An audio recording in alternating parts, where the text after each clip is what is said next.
கடவுள் என்னும் முதலாளி கண்டெடுத்த தொழிலாளி விவசாயி.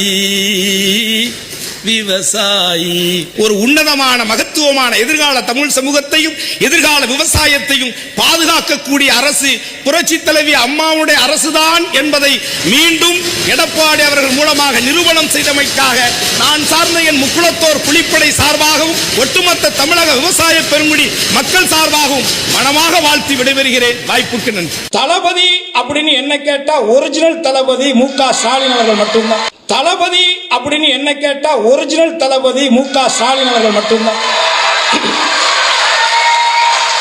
ஒரிஜினல் தளபதி. இன்றைக்கு இந்த தமிழகத்தை ஆட்சி செய்து கொண்டிருக்கக்கூடிய எனது அருமை அண்ணன் தளபதி அவர்கள் முதற்கொண்டு இன்னும் சொல்றேன், இன்னைக்கு ஒரு நடிகர் இருக்காருல, அந்த நடிகருக்கு பெரிய சம்பளத்தை கொடுத்து அவருடைய சம்பளத்தை உயர்த்தினதே இதே ரெட் ஜெயண்ட் கம்பெனி தான். அதையும் மறந்துடக்கூடாது யாரும்.